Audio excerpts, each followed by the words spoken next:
তাকাব্বালাল্লাহু মিন্না ওয়া মিনকুম সালিহাল আমাল।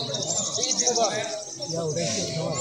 আসুন সর্বপ্রথম সেই মহান মনিব রব্বুল আলামিনের আলিশান দরবারে শুকরিয়া জ্ঞাপন করি যে আল্লাহ সুবহানাহু ওয়া তাআলা আমাদেরকে ইয়াউমুল ঈদুল ফিতর, আজকের ঈদুল ফিতরের দিনে সমবেত হওয়ার তৌফিক দান করেছেন।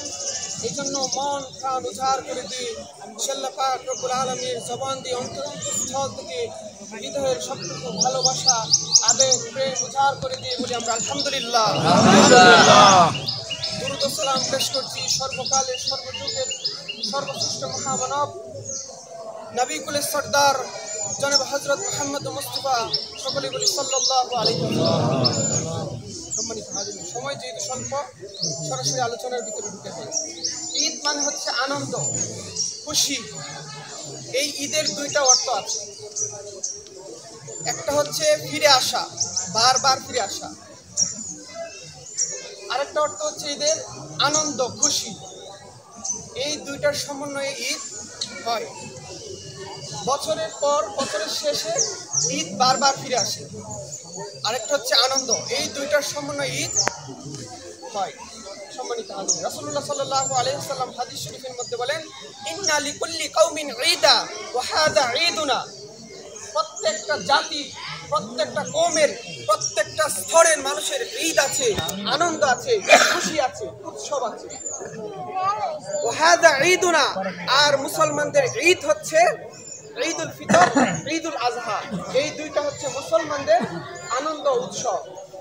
কিন্তু মুসলমানদের ঈদ আনন্দ উৎসব আর বিধর্মীদের ঈদ আনন্দ উৎসবের মধ্যে অনেক তারতম্য আছে।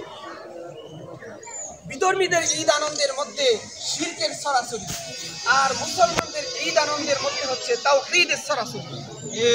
কিন্তু দুঃখজনক হলে এটা সত্য, আজকে মুসলমানদের ঈদ আনন্দের মধ্যেও শিরকের ছড়াছড়ি। আজকে মুসলমানদের ঈদ আনন্দের মধ্যেও হারামের ছড়াছড়ি। আজকে মুসলমানদের ঈদ আনন্দের মধ্যেও বিধর্মীদের কালচারের ছড়াছড়ি। ঠিক কিনা বলেন? সম্মানিত হাজির, আজকে দেখবেন আপনাদের আমাদের সন্তানেরাই আজকে ঈদগাহ ময়দান থেকে গিয়ে ডিজে পার্টি, বিভিন্ন কনসার্ট, দুল তবলা এগুলো নিয়ে দৌড়াবে।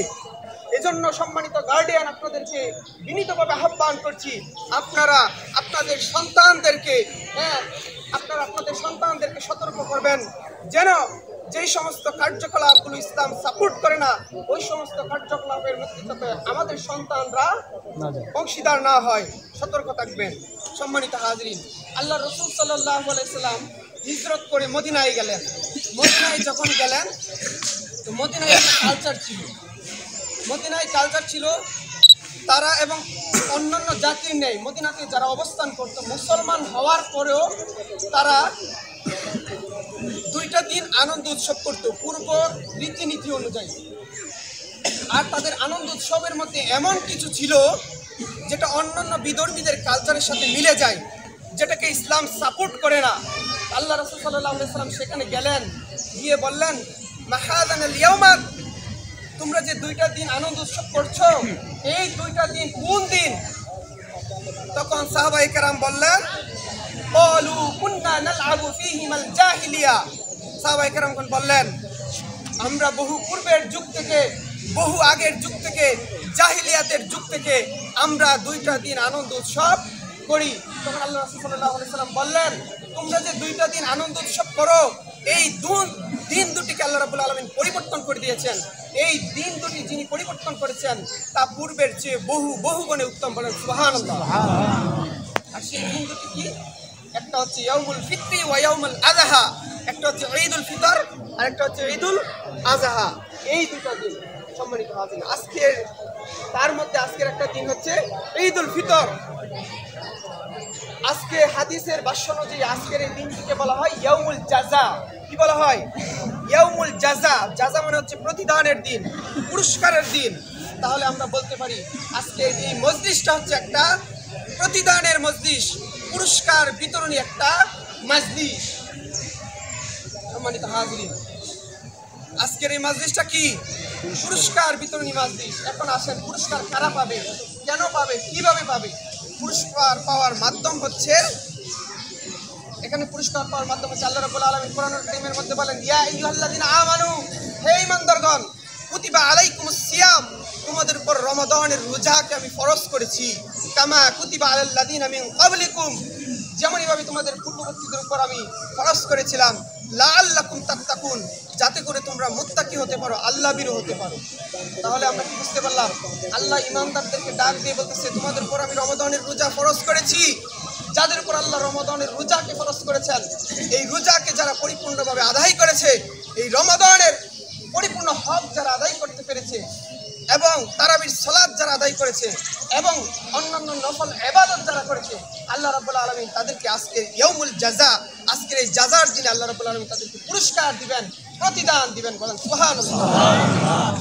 সম্মানিত হাজিরিন, আল্লাহ রাসূল সাল্লাল্লাহু আলাইহি সাল্লাম অন্য একটি হাদিসের মধ্যে বলেন, ইযা কানা ইয়াউমু ঈদিহিম, যখন ঈদ আসে, ইয়ানি ইয়াউমুল ফিতরি, অর্থাৎ যখন ঈদুল ফিতরের দিন হয়, মুসলমানেরা একতাবদ্ধ হয়ে, দলবদ্ধ হয়ে নামাজ আদায় করার জন্য যখন একটা মাজলিসে একতাবদ্ধ হয়, সমবেত হয়, বাহা বিহিম মালাইকাতাহু, আল্লাহ রাব্বুল আলামিন ফেরেশতাদের সঙ্গে গর্ব করে বলেন, ফাকালা ইয়া মালাইকাতি মা জাযাউ আজিরিন, আল্লাহ রাব্বুল আলামিন ফেরেশতাদের সঙ্গে গর্ব করে বলেন, আমার যে শ্রমিক তার শ্রমকে পরিপূর্ণভাবে আদায় করেছে, তার প্রতিদান পুরস্কার কি হতে পারে?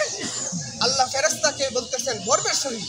তখন ফেরেশতা বলতেছে, ফাকালা ইয়া রাব্বি মা জাযাউ আজিরি, তখন ফেরেশতা বলতেছে, যে শ্রমিক তার শ্রমকে পরিপূর্ণ আদায় করলো, অবশ্যই উচিত তার পারিশ্রমিকটা পরিপূর্ণ দিয়ে দেওয়া। তখন আল্লাহ রাব্বুল আলামিন ফেরেশতাদেরকে ডাক দিয়ে বলবেন, হে আমার ফেরেশতারা, শুনো, আমার যে বান্দারা, যাদের উপর আমি রমাদানের রোজাকে ফরজ করেছিলাম, আমি যে তাদেরকে একটা দায়িত্ব দিয়েছিলাম, সেই অর্পিত দায়িত্ব তারা যথাযথভাবে পালন করেছে, রমাদানের সিয়ামকে পরিপূর্ণভাবে পালন করেছে, তারাবির সালাত আদায় করেছে, অন্যান্য নফল ইবাদত করেছে। আমার দায়িত্ব, অর্পিত দায়িত্ব যথাযথভাবে পুঙ্খানু আকারে পালন করেছে। আজকের এই দিনে আমি আল্লাহ রাব্বুল আলামিন তাদেরকে প্রতিদান দিব।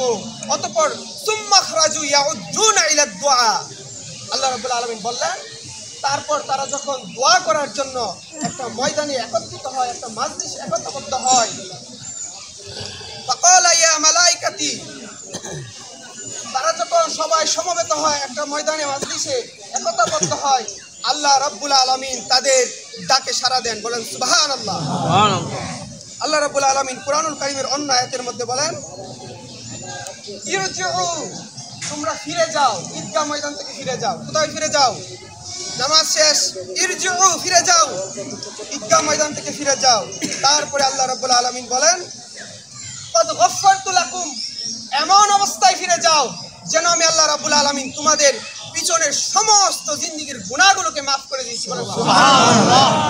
শুধু তাই নয়, কদ বাদদালতু সাইয়্যাতিকুম হাসানা, আল্লাহ রাব্বুল আলামিন বলেন, তোমাদের যে পাপগুলো ছিল, তোমাদের যে গুনাহগুলো ছিল, সেই গুনাহগুলোকে আমি শুধু মোচন করে দেই নাই, তোমাদের সেই পাপগুলোকে আমি আল্লাহ রাব্বুল আলামিন সওয়াবে রূপান্তরিত করে দিয়েছি। বলেন না সুবহানাল্লাহ। সুবহানাল্লাহ।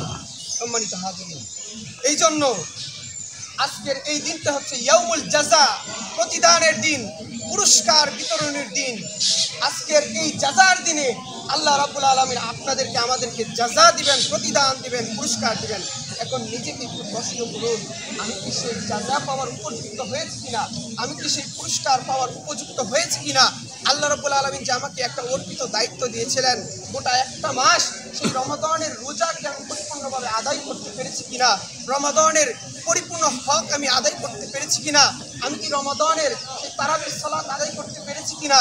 আমি কি রমাদানের অন্যান্য নফল ইবাদতগুলো কি পরিপূর্ণভাবে পালন করতে পেরেছি কিনা? যদি পারেন, আল্লাহ রাব্বুল আলামিন বলেছেন, আল্লাহ রাব্বুল আলামিন বলেন, আমার ইজ্জতের কসম করে বলছি, আমি আল্লাহ রাব্বুল আলামিন তোমাদের ডাকে সাড়া দিব। সুবহানাল্লাহ। শুধু তাই নয়, শুধু আমি তোমাদের ডাকে সাড়াই দিব না, আমি তোমাদের পিছনের সমস্ত গুনাহগুলোকে মাফ করে দিব। সুবহানাল্লাহ।